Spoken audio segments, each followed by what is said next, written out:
Planning के तहत, एक साजिश के तहत ये हो रहा है, क्योंकि आप लोग पाकिस्तान के इतने करीब क्यों दिखना चाहते हैं? वहां से क्या कोई डिक्टेट्स आ रहे हैं जिनका पालन करना है?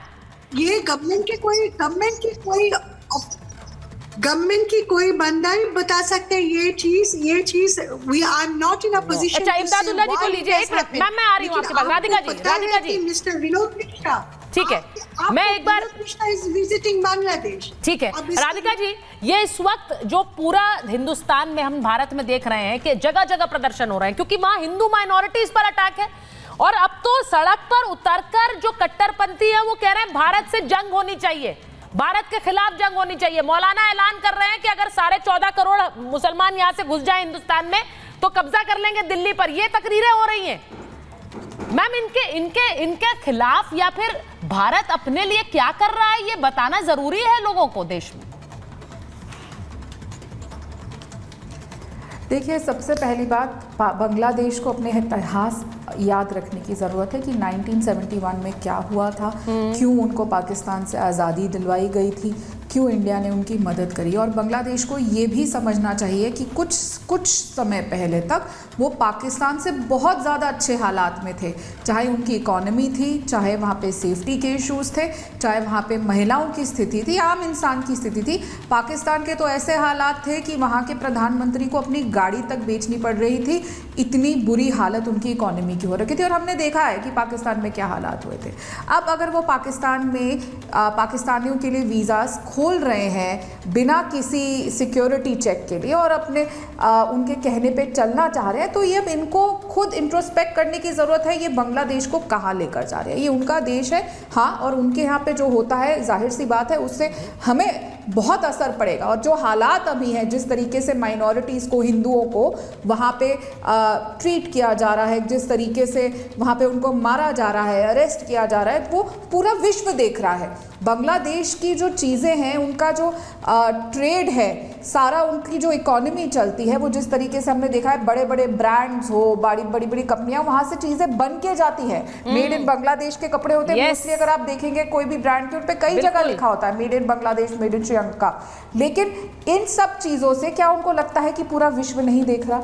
ये हालात अगर लोगों के, हिंदुओं के साथ करेंगे और माइनॉरिटीज़ के साथ ऐसा करेंगे वो वहाँ पे, तो पूरा विश्व देख रहा है और पूरा विश्व इसका जवाब भी देगा। मैं आपसे बात कर रही हूँ राधिका जी, इस बीच जो खबर आ रही है मैं जरा बता भी देती हूँ, ये भी देख लीजिए। बांग्लादेश में हिंदू मंदिरों पर हमले की खबर जारी है। खबर हमारे पास आ रही है, ढाका में नाम हट्टा मंदिर पर हमला किया गया है। कट्टरपंथियों ने मंदिर में तोड़फोड़ की है, भगवान की मूर्तियों में आग लगा दी गई।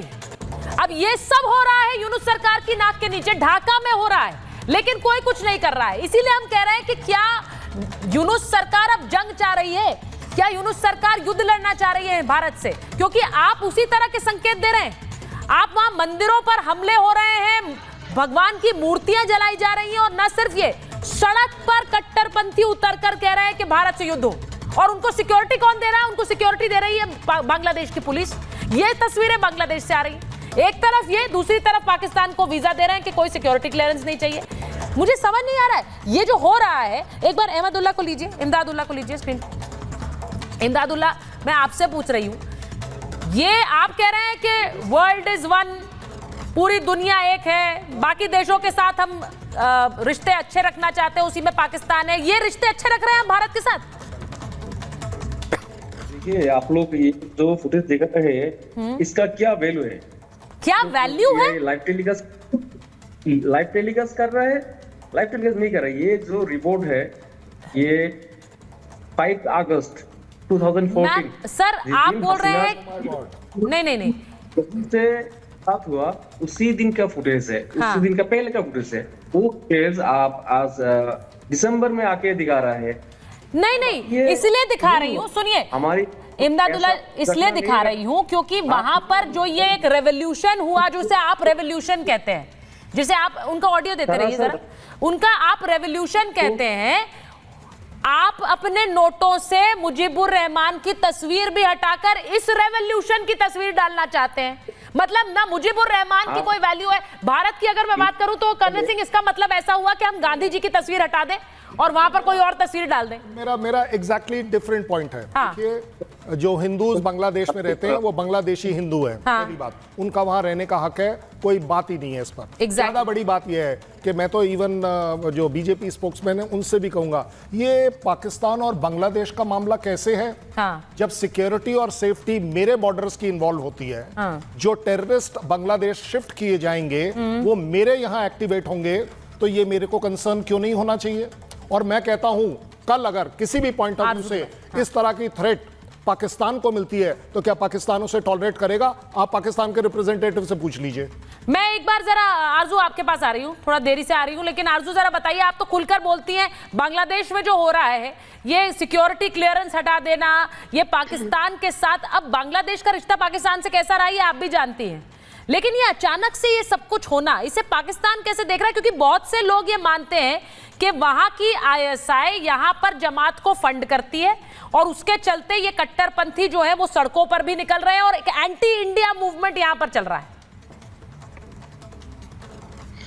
देखिए, पाकिस्तान में पहले जो गवर्नमेंट थी वहां पे बांग्लादेश की, उसकी बहुत तारीफ की जाती थी और हम लोग मानते थे कि उन्होंने बहुत अच्छी तरीके से अपनी कंट्री को चलाया है। शेख हसीना की बात कर रही हूँ, चाहे वो उनकी एजुकेशन सिस्टम हो, चाहे उन्होंने मुल्लाओं को मुल्ला की जगह पे रखा था, मिलिट्री को मिलिट्री की जगह पे रखा था। हम लोग को एग्जाम्पल्स दिया करते थे कि पाकिस्तान में भी ऐसा होना चाहिए कि अनफॉर्चुनेटली हम उन्हें कॉपी नहीं कर पाए, उल्टा उन्होंने हमें कॉपी कर लिया और अब वहाँ पे जो माइनॉरिटी के साथ हो रहे हैं वो देखकर बहुत अफसोस होता है। ऐसा नहीं होना चाहिए था। साथ सिक्योरिटी क्लियरेंस की जो बात है, ये चीज तो किसी भी कंट्री को नहीं हटानी चाहिए। आप किसी के ऊपर कैसे इतना ट्रस्ट कर सकते हैं? ना पाकिस्तान को बांग्लादेश पे नहीं करना चाहिए कि बगैर सिक्योरिटी क्लियरेंस के कोई भी बांग्लादेश से आ सकता है या किसी कंट्री से, और ना ही किसी कंट्री को पाकिस्तान या किसी भी दूसरी कंट्री के लिए होना चाहिए, क्योंकि बहरहाल यहाँ पर एक प्रॉब्लम्स रही है, टेररिज्म प्रॉब्लम आज भी पाकिस्तान में है, हम फेस कर रहे हैं और बाद में हम कह देते हैं कि जी नॉन स्टेट एक्टर्स ने किया है, मगर बहुत सारी ये आप गलती खुद कर रहे हैं। बांग्लादेश ये गलती कर रहा है कि वो ये सिक्योरिटी क्लियरेंस हटा के, क्योंकि कल को अगर कोई बात हुई खुदा न खास्ता तो आप उठकर पाकिस्तान ब्लेम करेंगे, तो आप पहले से अपने बॉर्डर्स को, अपनी सिक्योरिटी को स्ट्रॉन्ग रखना चाहिए, बजाय कि आप उठकर कल पाकिस्तान को या भारत को या किसी के ऊपर भी इल्जाम लगाएं। अगर आप खुद ये गलती करेंगे तो फिर भुगतेंगे भी आप, इसलिए कि यहाँ पे इस किस्म के लोग मौजूद हैं जिससे कोई इनकार नहीं कर सकता, चाहे वो हाफिज सईद हो, चाहे मसूद अजहर हो, इसी तरह के लोग यहाँ पे चलते फिरते मैं आरजू जी यही बात कर रही हूँ। और कितनी डिबेट्स में एक्शन भी नहीं लिया जाता पाकिस्तान स्टेट की तरफ से। ये देखिए कितनी डिबेट्स में ये बात हमारी हो चुकी है।